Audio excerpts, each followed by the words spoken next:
Hello, my name is Stacy Down, and in this video I'm going to show you how you can add rubrics to your Moodle course for Blythe Academy Online. So the first thing you can do is go to an existing assignment, turn editing on, and edit. We've made a template rubric which was edited by Dan, and if you go into the bottom of the assignment settings, all you need to do is change the grading to rubric, and then you need to define the rubric. So down under assignment administration, there's advanced grading.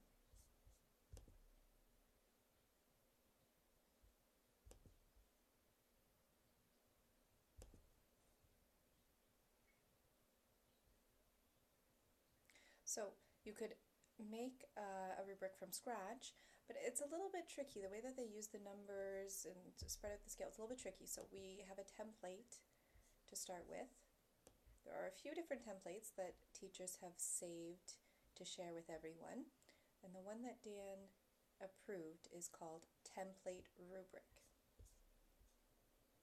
So you can choose to use it.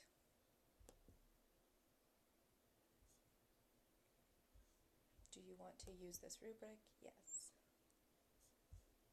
And then you can edit the rubric. Okay.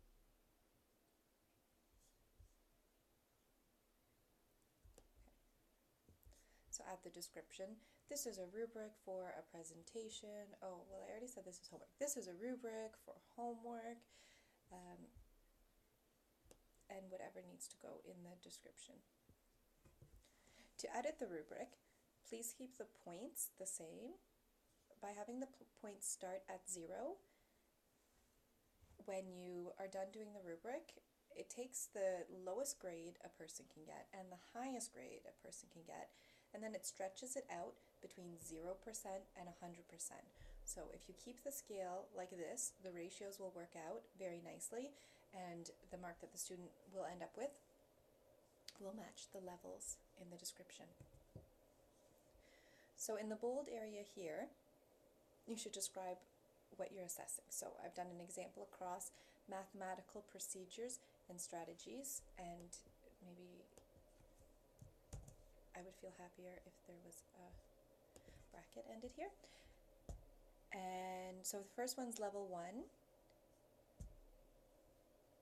and an example is never uses efficient and effective strategies.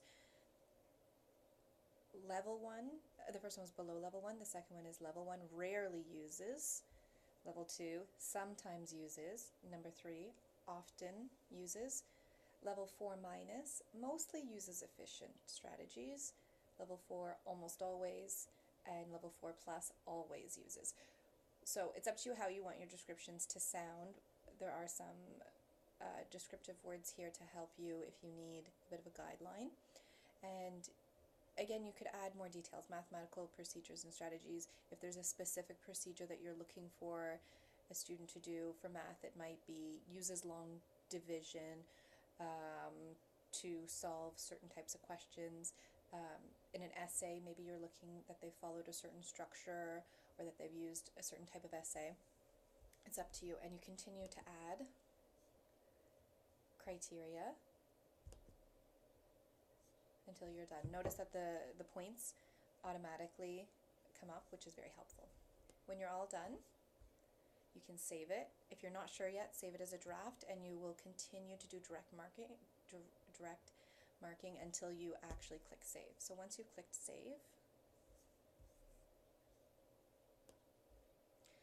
well, it won't let me save it because I've added empty things, so I will delete those.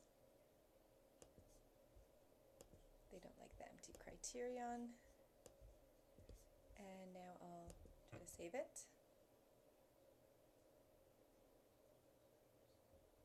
And voila, it's ready. If you've made a great template, especially for something specific like a presentation or a certain type of essay, and you would like to share it with everyone, if you click publish the form as a new template, then everyone will see it. If you just want to keep it for yourself, just saving it means that later when you add a a new rubric, you'll be able to do a search and add your rubrics. You can search specifically for your rubrics instead of using a template again from scratch. I hope this has been a useful video and that you will all enjoy using rubrics for marking.